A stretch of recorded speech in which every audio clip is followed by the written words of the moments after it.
Enter webinar.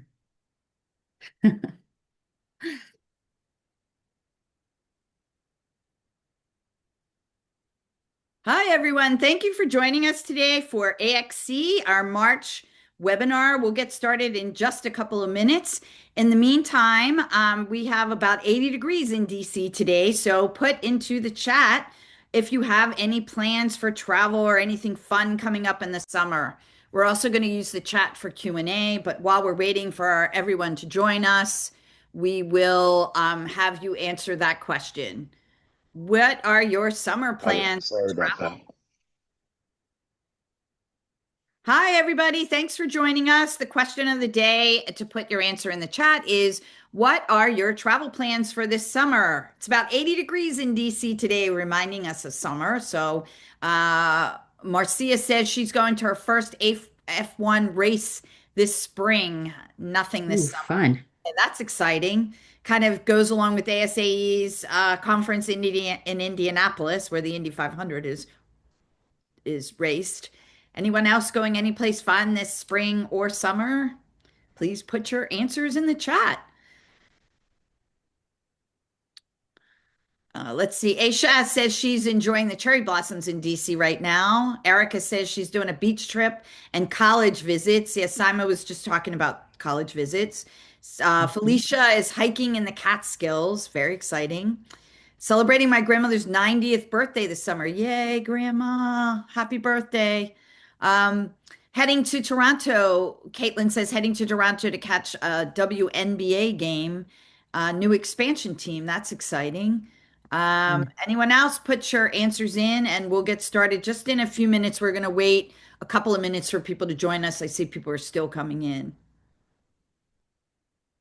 Hi, everybody. Thanks for joining us for AXC. If you have any exciting travel plans for the spring or summer, share them in the chat as we wait for everybody to join us. We'll get started in just one more minute. Exciting program today on ethics on the last day of Ethics Month. So I was supposed to go to Poland this summer, but they canceled the trip. The tour company canceled the trip. Oh no. That must be a sign. I don't think I'm meant to go there, so I think I'm taking a long weekend in Bermuda instead. Um, All right, so we'll get started today. I want to introduce our program coordinator, our monthly program coordinator, Sima Hedrick, who is going to introduce our speaker. And just a couple of announcements before we get started with our speaker introduction. We're Association Xchange. We're a free webinar service.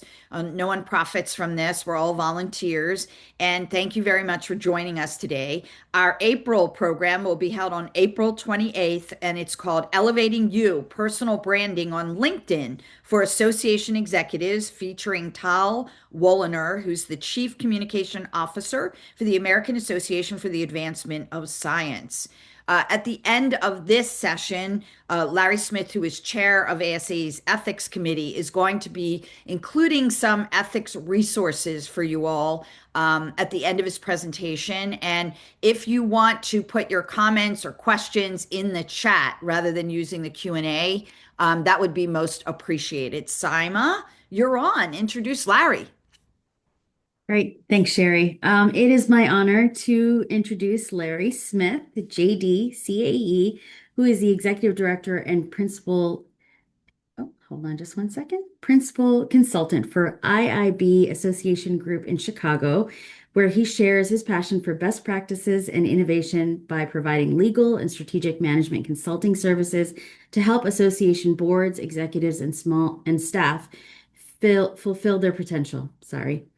He has extensive experience in executive and C-level positions in both large and small professional associations in the legal and medical fields, including the American Bar Association, the American Association of Nurse Anesthesiology. Larry has served in a variety of volunteer leadership roles in ASCE and other associations, and he currently serves as the chair of the ASCE Ethics Committee, and he is past chair of the ASCE Legal Advisory Council. Larry? Thank you, Sima and Sherry. I'm very happy to join Association Xchange today and share some thoughts on the intersection of communications, ethics, and law in cases of perceived organizational crisis. as association professionals at all levels, we can be very well trained in managing the operations of our associations, yet we can always be thrown a curveball. And for some people, these unexpected events, as I call them, may constitute a so-called crisis. But we'll talk a little bit today about how to prepare and address them in ways that can effectively influence the expectations and perceptions of your audience, and in many cases, the resulting outcomes. We'll talk about how perceptions can sometimes distort the reality of these situations and how to prepare before a crisis arises, and some of the legal constraints that govern both crisis management and communications. We'll go through a few examples, and we'll leave additional time for discussion of some difficult situations you may be facing or that you've faced in the past. One thing to really keep in mind as we think about unexpected events, or if you would like to call them crises, is that the event is one thing and the perception really is the crisis. The facts are objective, but the interpretation of those facts is subjective. In my role as the chair of the ASAE Ethics Committee, I like to remind association professionals of some of the reasons why your organization's overall ethics culture influences how you develop policies and procedures to manage these unexpected events, both in advance of the occurrence and in the midst of the chaos. ASAE members can access a wealth of ethics content through the ASAE website and the ASAE Academy, including the Association Ethics Toolkit, which we upgraded last year, complete with an example decision-making framework and also some example policies from various member associations. I'll provide a link to that toolkit later in the presentation today so you can access it directly. Your overall ethics culture often governs the development of your policies and procedures, and if it doesn't, it should. We won't talk a lot about the importance of ethics, but I just want to emphasize their relevance and focus more today on our communications and the way they are perceived. Some of you may have heard of the perception paradox. Even in so-called normal times, if those exist in your world, but especially in times of chaos, that human nature dictates that communications are perceived through a lens. It's the audience's expectation that governs or regulates how your message is perceived. And when you or your organization are in the eye of the storm, leadership and the communications team often assume that they're just communicating the facts. But the membership and others may actually be receiving those facts through a distorted lens of their own cognitive filters. So we'll talk a little bit about that and how our cognitive biases affect how we perceive those events, especially when we have limited or incomplete information, which is almost all the time. If you can remember a few examples, think about how metro crime is often perceived by the public, particularly shaped by the media and politicians, that the crime rates in major cities like Washington, D.C. or Chicago are exploding. When in fact, even though a significant percentage of the population believes that, the fact is most types of violent crime have been declining significantly for years. But again, perception becomes reality, or it certainly influences how we understand reality.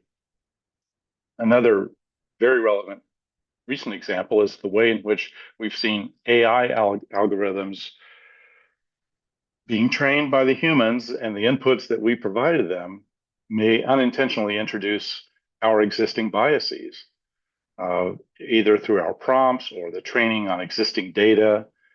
We may receive inaccurate or poor answers in return from an AI agent.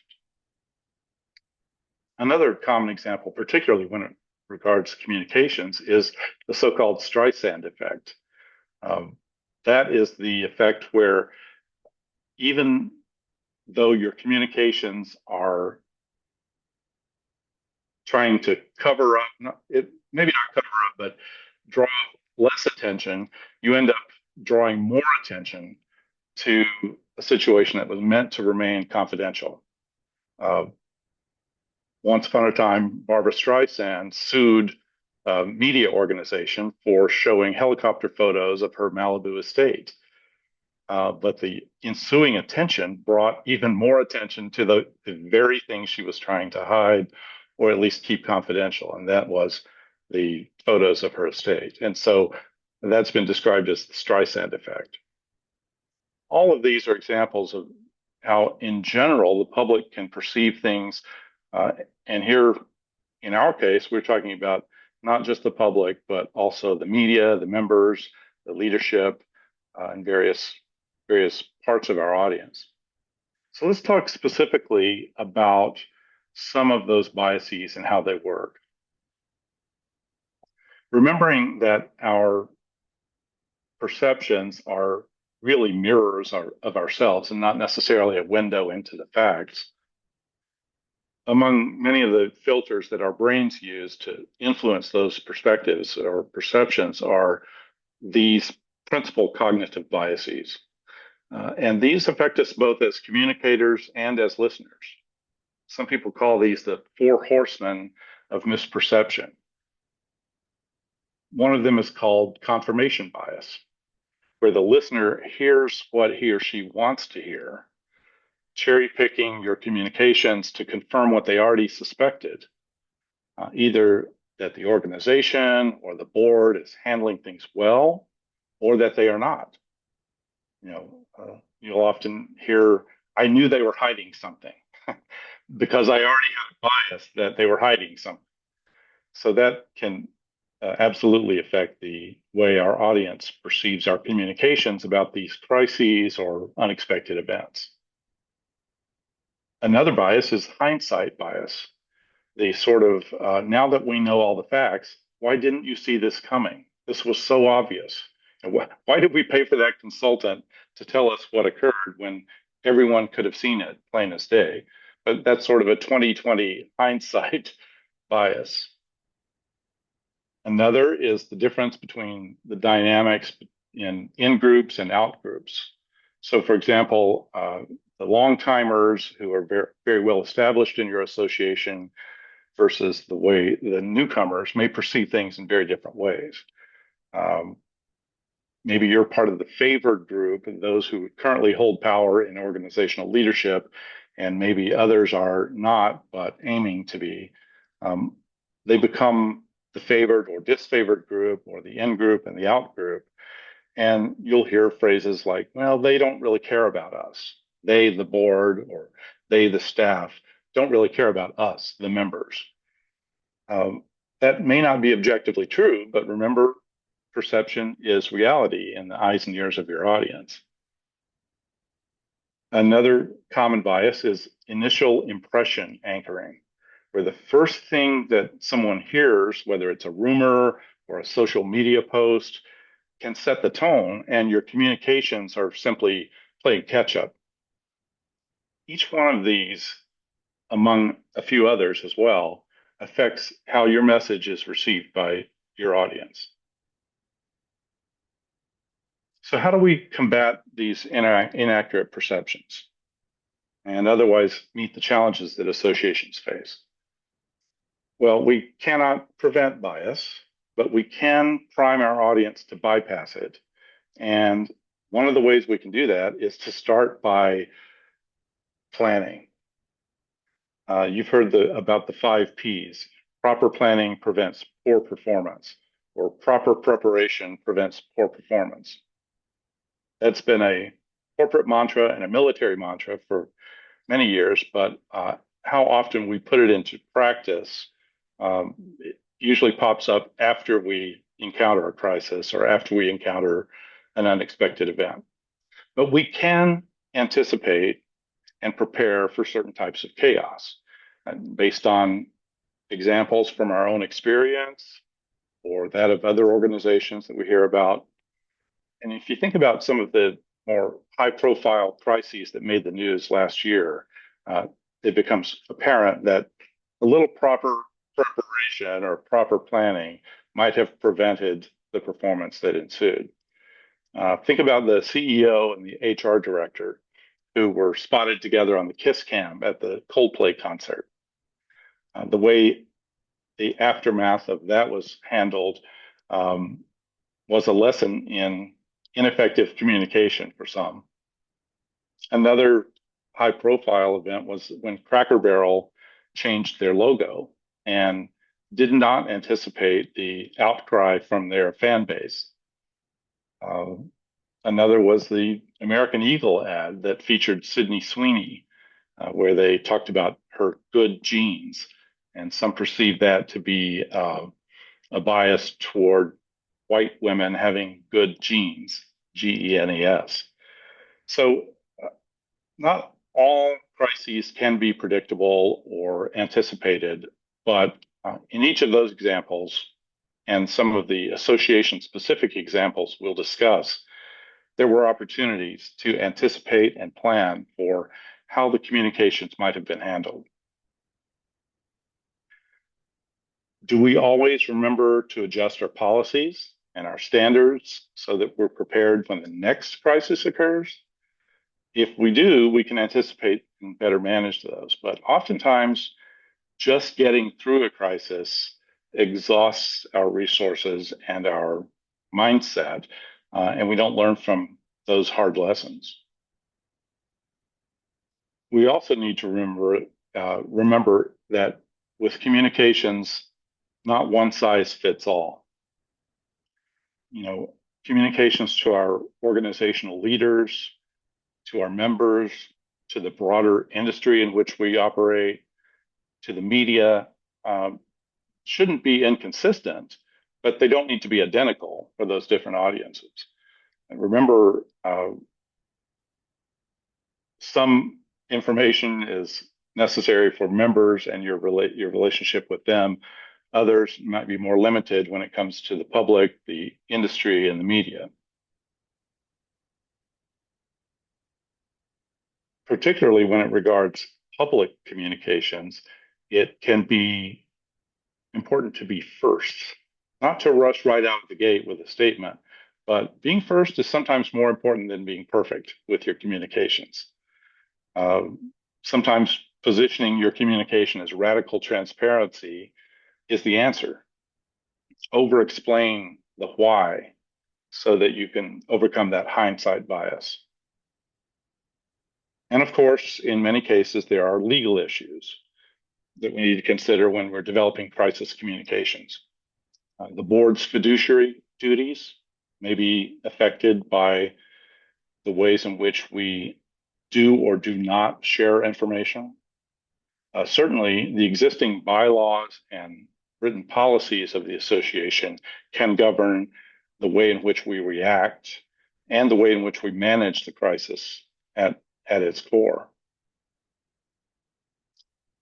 And we also need to think about how communications can damage individual or the association's reputation, thus putting us at some risk of liability. So oftentimes either your communications director or your legal counsel may advise you on what you can say and what you can't say. And I think that will become a little more clear when we talk about a few examples. Think, for example, about member misconduct or misconduct at one of your meetings. What we can say publicly about what occurred may be a little bit of a different shade to the full and unvarnished truth. So these are some of the key challenges that we encounter. I do want to emphasize that since we don't have time in this session for a full course on crisis preparation and crisis management, that could be a week-long course. I want to emphasize the importance of being proactive and trying to foresee potential unexpected events before they occur. If you're planning for the eventuality of that occurrence or something like it, you're much better prepared to deal with it when it arises. The management of the crisis and the communications surrounding that crisis are inextricably intertwined. And so almost always you hear the questions, what are you doing about this? What are you saying about this? What are we as an organization saying about this? So let's focus our conversation for the next few minutes on how to manage the expectations and the perceptions when it comes to communicating in the times of crisis. We'll use some examples that associations face with some regularity. And in each case, you'll see numerous issues come into play, but we'll talk about those that most affect communications and perceptions. First, the case of a member harassment claim. Over the last few years, especially after the raised awareness from the Me Too movement and others within the last decade, associations are doing a better job, better than ever before, at proactively addressing potential harassment, particularly surrounding association activities and public events. But there's still an alarming frequency of incidents that draw attention to the association. Some of you may have encountered this before. A member, whether it's a longtime member or a new member, is accused of engaging in some harassment at an event, whether it's some sort of verbal abuse or sexual harassment. It has become an issue. It has become a crisis, if you will. Even when the association has a policy in place and begins to take action, for example, removing the member from the event or threatening the revocation of their membership, depending upon what their bylaws require, rumors begin to spread either that day or the next day or the following week, and different individuals' reputations, both the harasser and the harassee and those surrounding them, and the association's reputation become at risk. And everyone's asking for answers. So what are the key points that we need to think about there? Well, in this case, some people would say the breach of a code of conduct is the main issue. But think about the perception there. It's often that initial impression. You know, when the rumors first started going around, even those who were not in the room may have already decided what they think they know about a member's reputation leading up to the event, or using another of their cognitive biases. I knew this would happen someday. Managing the event requires consideration of, you know, do we have an enforceable code of conduct? Have we put that in place for overall association activities or specifically for this event? Do our membership bylaws, our association bylaws, govern whether we can fire a member? Most do, some do not. And so that's something to think about both proactively and at the time. Is the breach of the code of conduct an opportunity or an excuse for revoking a member's membership? And of course, there are legal issues that surround that as well, including antitrust, because we don't want to restrain trade by preventing a member from participating in, say, a trade group that is prevalent in the industry. So thinking about what the association should communicate publicly, those are just a few of the crisis management issues that arise. But again, thinking back to what can we say, keeping in mind the reputations of those involved, and particularly afterward, how do we prevent this from happening again, both as a core matter and both in the ways in which we communicate it? Let's look at another example. This is one that I've encountered on several occasions, and that is the controversy over whether to change the longtime name or branding of an association. The example here is just a hypothetical example of an association changing its name and its acronym to be more inclusive or modern or for other reasons. And the CEO and the staff and the board have have already gotten on board to create this new name change, but there's dissension among the membership. This isn't, in some people's minds, a crisis, but it is a communications challenge. Some traditionalists consider their traditions and how they came up through the industry and through the association, and others may be thinking to the future and modernizing both the look and feel and the welcome nature of the association. And there can be rumors about, why did the board do this? Why is the CEO doing this? So you end up with some of those same perception biases, like the in-group bias that we talked about earlier. We have to consider when managing that crisis, and whose decision is this? Do the bylaws govern it? Is it something that needs to be voted on by the entire membership, or is this certainly specifically in the control of the board of directors or the association CEO? So those are some of the crisis management issues, but it goes obviously much deeper than that. And those of you who have encountered this know that the cost of that change, the cost to the existing goodwill, how the industry is changing can all be factors that affect that. But communicating that why, particularly to your members, is critical, and doing it early and often. We think about how a name change might be perceived as an attack on a longtime member's identity or an extinction of their professional history. But newer members may see that as necessary progress. If we're communicating well up front the reasons why this is being studied, involving the membership and other stakeholders, we have a better chance of managing those communications. Let's look at one other example, and that is the rogue board member. This has popped up very frequently in the last couple of years, but it's always been present.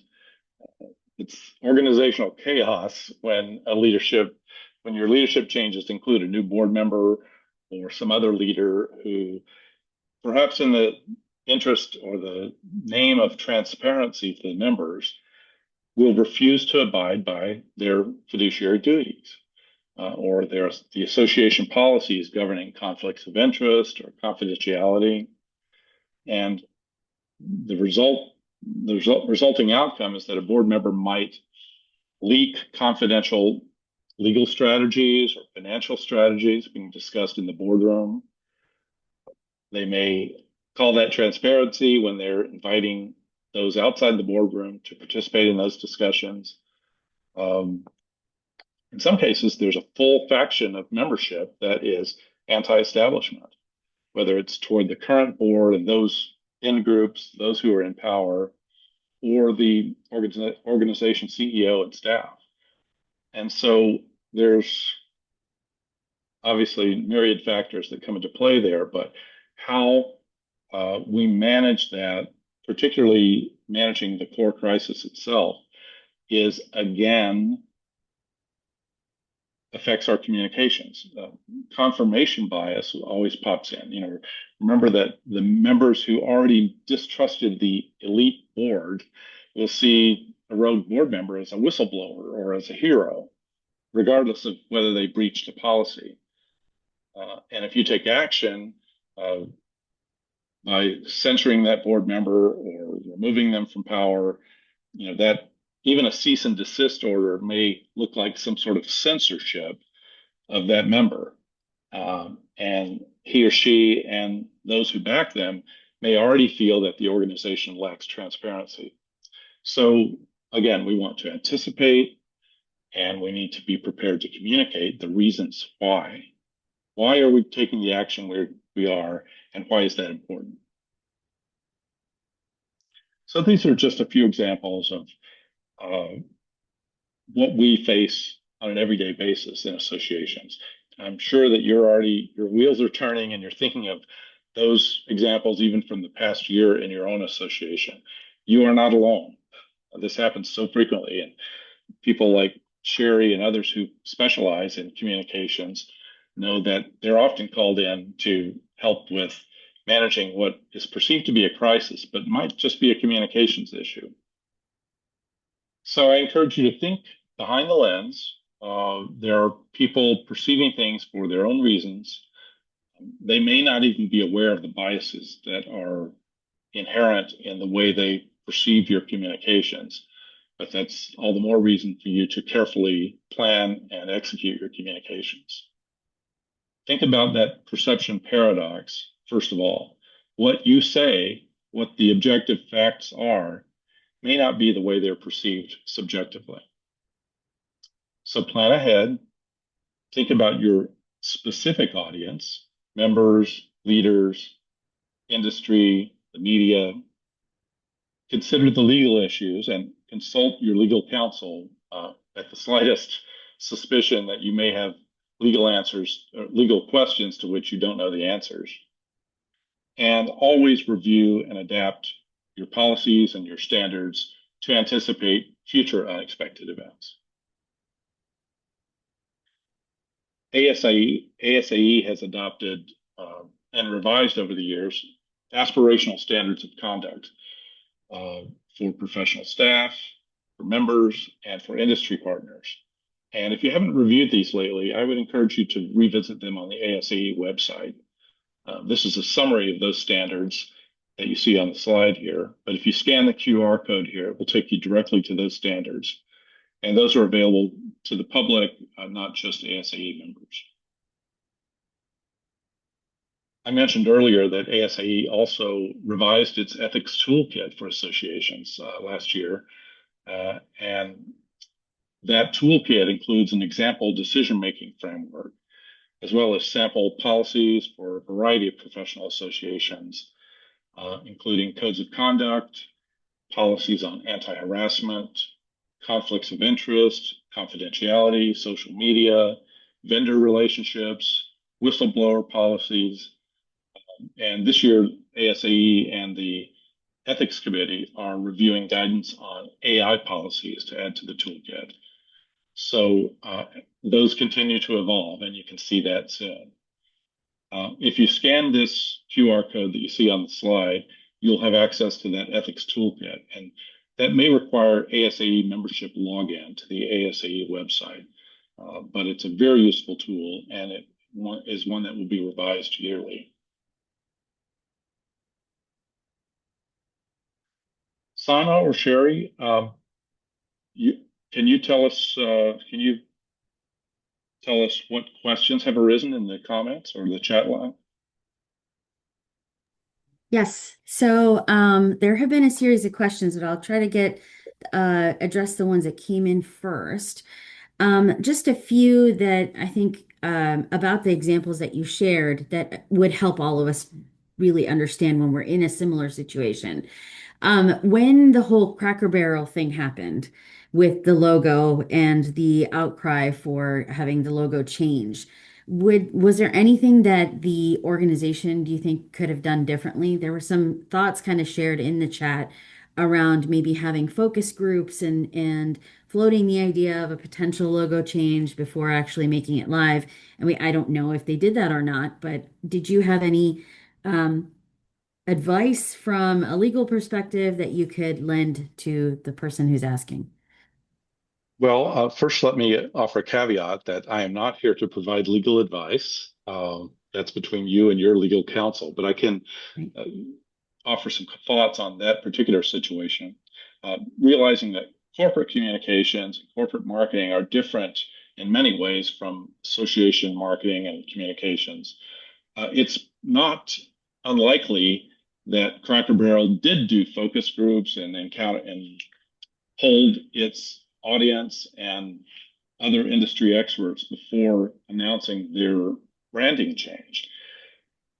But it's clear, at least in hindsight, that they may not have anticipated the effects or not accurately anticipated those effects. In the association setting, we have a better opportunity because we have a built-in constituency who we communicate with often.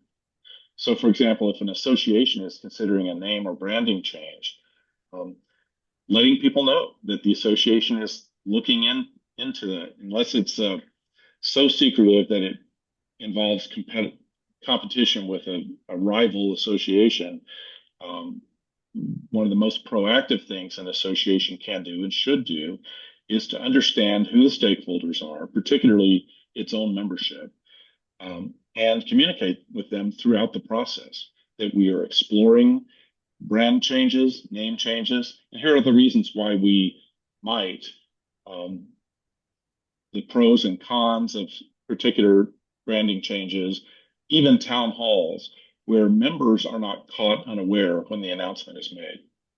Mm, that's a great point. Thank you. I similarly, when there is a member who is particularly upset about something and they're making their disagreements sort of publicly known, either, through social media or they're out talking about it.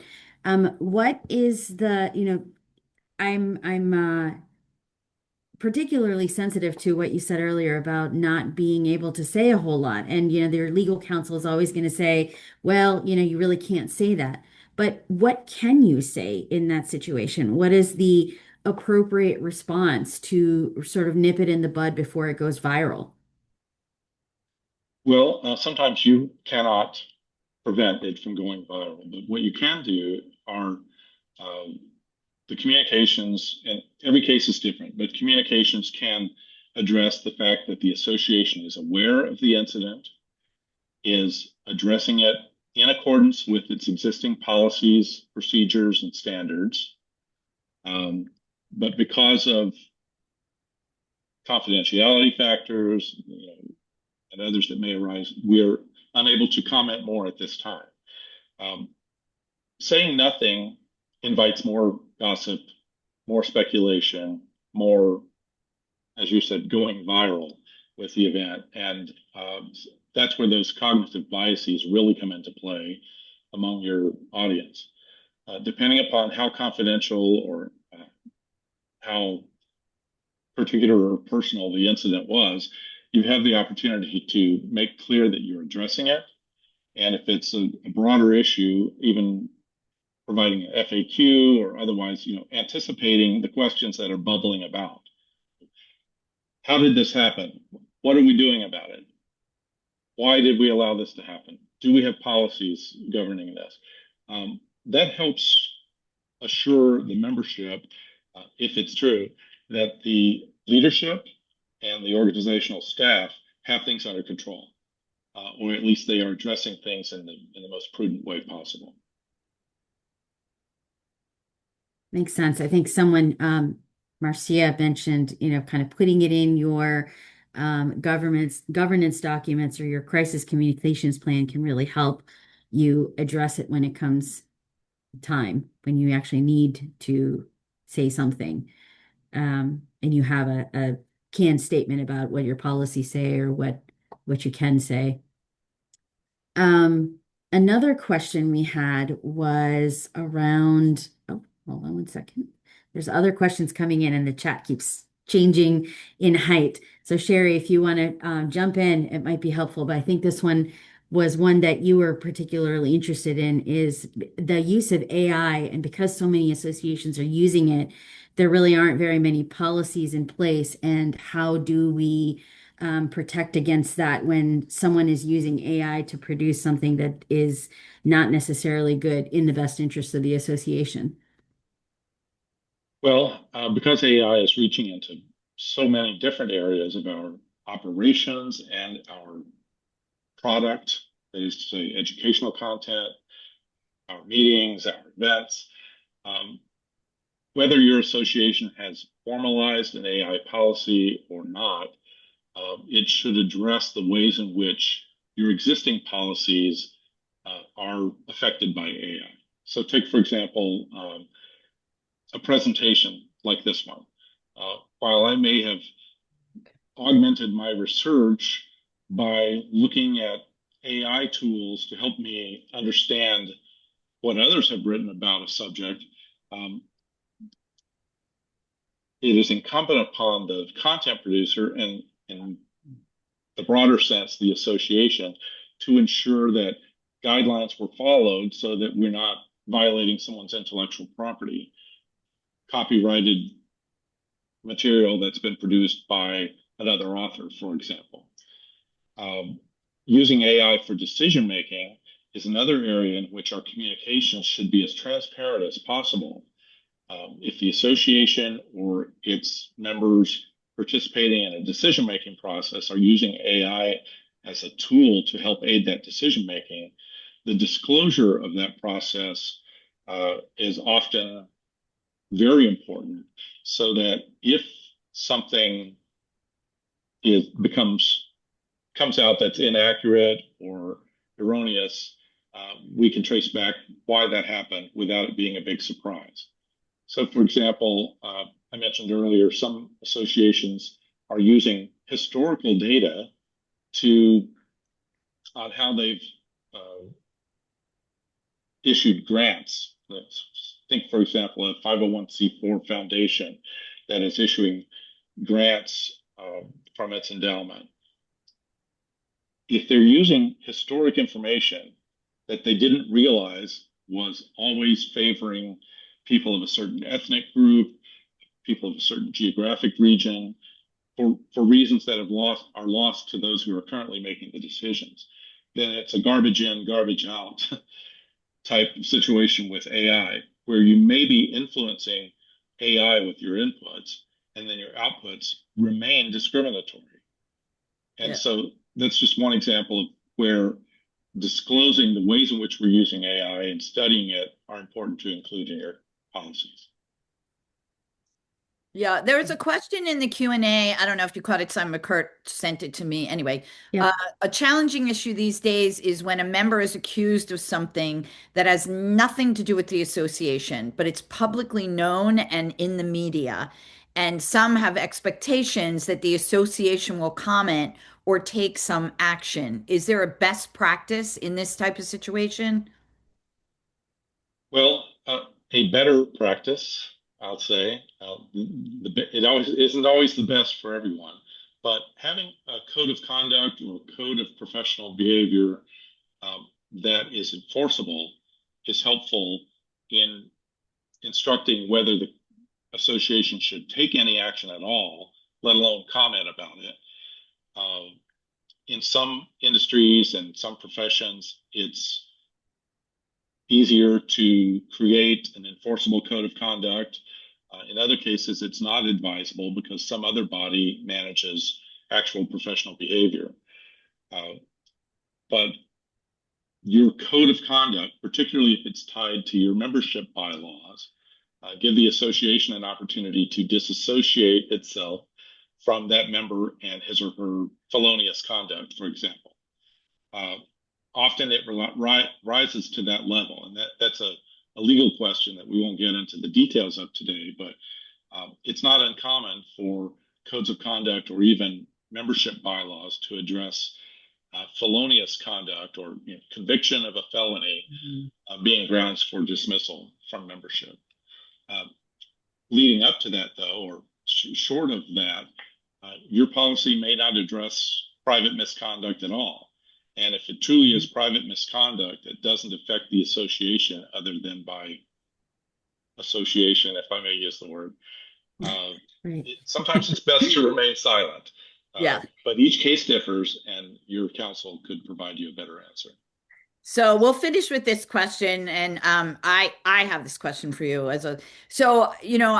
thanks for the shout out. I do a lot of communications work with law firms and lawyers on the communication sides of crisis, and I find that when you tell members we can't respond out of confidentiality, they immediately go to think that you're hiding things. So is there like a better way to let them know that you'll let them know when you can let them know? Do you have any advice on that? Because it's tough because, you have all these members coming back at you saying, well, that's not an answer. And, you're hiding things from us and we're paying your salaries and, that kind of thing. Well, that's a great question. It does happen with some frequency. Sometimes you can't ever let them know because it is a confidential matter, particularly when it comes to member wrongdoing, or there may be other factors related there. One of the things you can do, however, is, again, prepare for that by including in your own organization's policies and standards the addressing confidentiality. When this conduct occurs, we will exercise confidentiality in communicating this, and so that when that does happen and members are saying you're hiding something, you can point back to your policy that says this has been our longstanding policy, or this is our policy to keep these matters confidential unless they affect significant association matters. And so there are opportunities to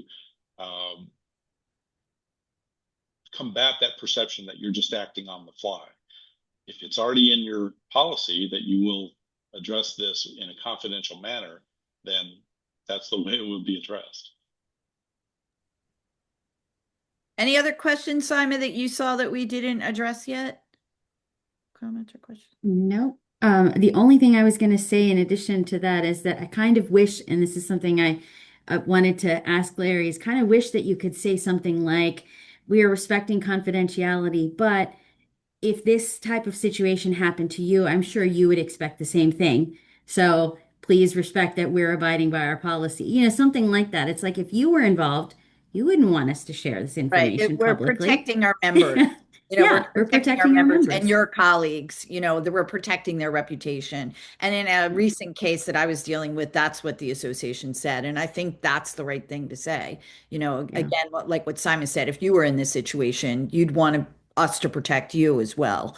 So that's what we've done in the past. So thank you very much, Larry, for this great presentation. Thank you, This was Simon, for wonderful. putting it together, and for Simon's on vacation with her kids. So I appreciate you taking this hour out of your day. And thanks to you for the robust discussion on the chat. I hope you'll join us April 28th for our next session on personal branding on LinkedIn. And wish you all the best day and have a great day. Bye.